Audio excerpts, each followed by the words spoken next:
Chapter 12, Peace and Safety. After John was given the letters to the 7 Asian churches outlining the status and future history of the church age, he was shown what would follow that age, or more precisely, what would follow the 6th phase, the Church of Philadelphia, which was to be kept out of the hour of trial that would test the whole earth. What he saw was not for the faint of heart. After these things I looked, and behold, a door standing open in heaven. And the first voice which I heard was like a trumpet speaking with me, saying, Come up here, and I will show you things which must take place after this. Immediately I was in the Spirit, and behold, a throne set in heaven, and one sat upon the throne. And he who sat there was like a jasper and a sardius stone in appearance. Revelation 4, 1-3. We're not in Patmos anymore, Toto. John has just been whisked directly into the throne room of Yahweh himself. You've got to give him credit for holding himself together enough to record what he heard and saw. You or I would have crumbled. The one he saw sitting upon the throne was described as looking like jasper and sardius stone. It's not entirely certain what precise minerals John meant to refer to. We'll see them again in our final chapter. But it's obvious they were both very precious and exceedingly beautiful. Sardius was the first stone used in the high priest's ephod. See Exodus 28:17. And the 6th stone used in the foundation of the New Jerusalem, as recorded in Revelation 21, verse 20. It was blood red in color, symbolic, I believe, of the sacrifice of Christ. Jasper was the first stone listed in the heavenly city's foundation and the last in Aaron's ephod, reminding us of the risen Christ's self-description. I am the Alpha and the Omega, the beginning and the end, says Yahushua, who is and who was and who is to come, the Almighty. Revelation 1:8. The stone is again associated with the glory of God in Revelation 21:11, where it is described as being clear as crystal. And there was a rainbow around the throne, in appearance like an emerald. Around the throne were 24 thrones, and on the thrones I saw 24 elders sitting, clothed in white robes, and they had crowns of gold on their heads. And from the throne proceeded lightnings and thunderings and voices. 7 lamps of fire were burning before the throne, which are the 7 spirits of Yahweh. Before the throne there was a sea of glass, like crystal. Revelation 4:3-6. The central throne, obviously that of Yahweh, was bathed in the glow of an emerald-like rainbow. The emerald was the stone linked in Aaron's ephod to Judah, Yahudah in Hebrew, whose name means belongs to Yah. The rainbow itself speaks of the covenant of God, His unbroken word. The 7-fold Spirit of God, you'll recall, is explained in Isaiah 11:2. I get the feeling our imaginations and John's vocabulary aren't quite up to the task of describing the beauty and majesty of God's throne, but the symbols tell us a great deal, nevertheless. The 24 thrones are occupied by 24 elders. Who are they? 2 different lines of inquiry lead us to pretty much the same conclusion. First, they are reminiscent of the priesthood, those who minister in the presence of God. In 1 Chronicles 24, David divided the Aaronic priesthood into 24 groups, or courses, each of which was to serve for 2 weeks per year. But look at what the priests or elders are wearing. White robes, meaning their sins have been forgiven, and golden crowns. The Greek is Stephanos, meaning Olympic-style wreaths of victory, but of gold, indicating royalty. This, in turn, reminds us of what Peter wrote. You are a chosen generation, a royal priesthood, a set-apart nation. his own special people, that you may proclaim the praises of him who called you out of darkness into his marvelous light. 1 Peter 2:9. You? Peter was talking to Christians, those who trust and rely on their relationship with Yahweh through Yahshua's sacrifice. I can only deduce that the 24 elders represent the redeemed of all ages, Old and New Covenant saints, including the raptured church. A second, and admittedly simpler theory, brings us to the same place. 12 of the elders represent the redeemed of Israel's 12 tribes, and 12 are the true ecclesia, represented by the apostles. Again, the white robes represent their redemption, and the crowns represent victory. Please note, by the way, that this scene is taking place in heaven. The church is already there when the events after these things, that is, after the church age, begin to happen. Let's return to John's narrative. And in the midst of the throne and around the throne were 4 living creatures, full of eyes, in front and in back. The first living creature was like a lion, the second living creature like a calf, the third living creature had a face like a man, and the fourth living creature was like a flying eagle.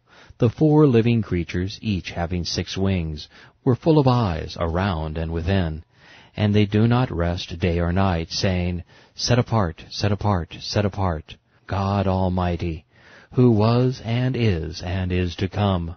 Whenever the living creatures give glory and honor and thanks to him who sits on the throne, who lives forever and ever, the 24 elders fall down before him who sits on the throne, and worship him who lives forever and ever, and cast their crowns before the throne, saying, You are worthy, O Master, to receive glory and honor and power, for you created all things, and by your will they exist and were created.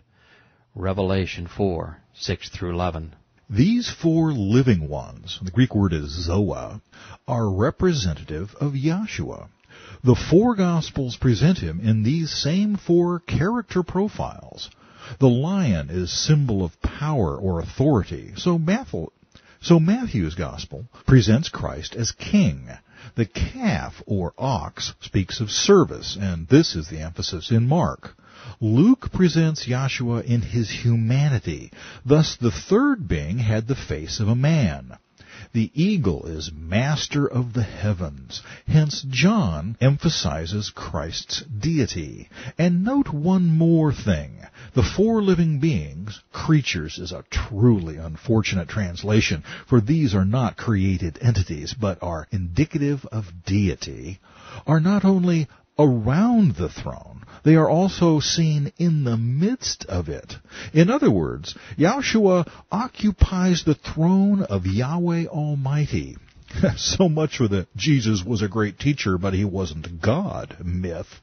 And I saw in the right hand of him who was on the throne a scroll, written inside and on the back, sealed with 7 seals.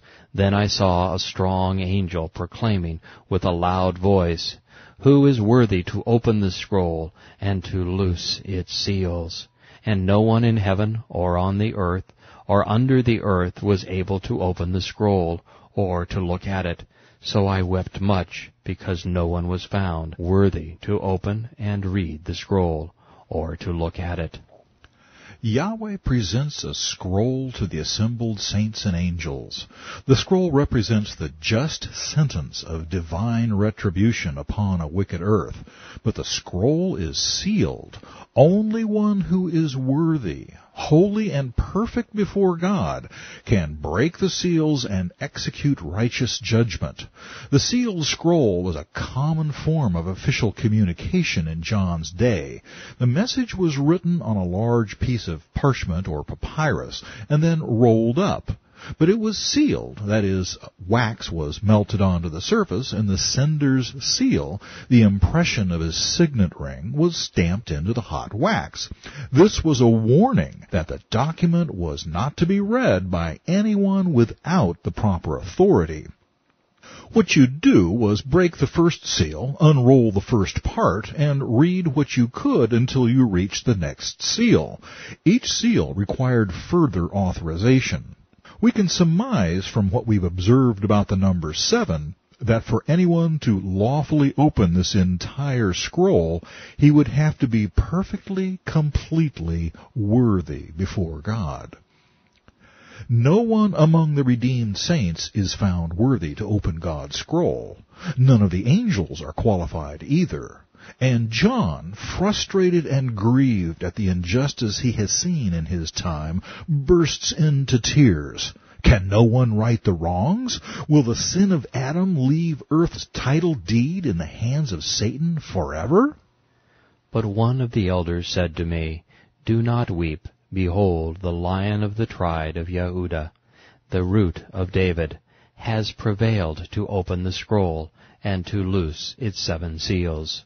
And I looked, and behold, in the midst of the throne and of the 4 living creatures, and in the midst of the elders, stood a lamb, as though it had been slain, having 7 horns and 7 eyes, which are the 7 spirits of God, sent out into all the earth. Then he came and took the scroll out of the right hand of him who was on the throne. And when he had taken the scroll, the 4 living creatures and the 24 elders fell down before the Lamb, each having a harp and golden bowls full of incense, which are the prayers of the set apart. And they sang a new song, saying, You are worthy to take the scroll and to open its seals.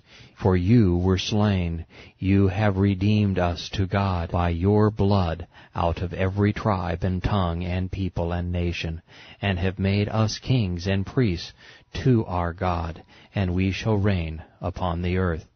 Revelation 5:1-10. Another being now appears, a lamb bearing the marks of its sacrificial slaying, symbolic of the risen Christ, which is why the angel referred to him as the Lion of the tribe of Judah. Note that this lamb, like the 4 living ones, is in the midst of the throne, where only Yahweh can be. His deity is further confirmed by his possession of the 7 spirits of God.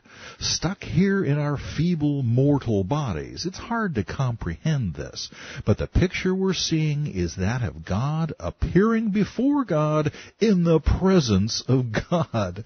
Count them up. We're seeing 7 manifestations of Yahweh together in the same room. I'm supposed to come up with something eloquent to say here, but I'm speechless. The elders, however, know exactly what's going on. Yahushua alone is worthy to judge the earth because he alone has redeemed mankind from the curse of sin. Naturally, they all fall before him in worship. And then they state a remarkable fact. Because of what Yahshua has accomplished, they, that is, we, the redeemed ones, will reign on the earth as kings and priests as part of Christ's government. Wow, who saw that one coming? Then I looked and heard the voice of many angels around the throne, and the living creatures, and the elders, and the number of them was 10,000 times 10,000, and thousands of thousands, saying with a loud voice, Worthy is the Lamb who was slain, to receive power and riches and wisdom, and strength and honor and glory and blessing. And every creature which is in heaven, and on the earth, and under the earth, and such as are in the sea, and all that are in them, I heard saying, Blessing and honor and glory and power be to him who sits on the throne, and to the Lamb forever and ever. Then the 4 living creatures said, Amen. And the 24 elders fell down and worshipped him who lives forever and ever. Revelation 5:11-14.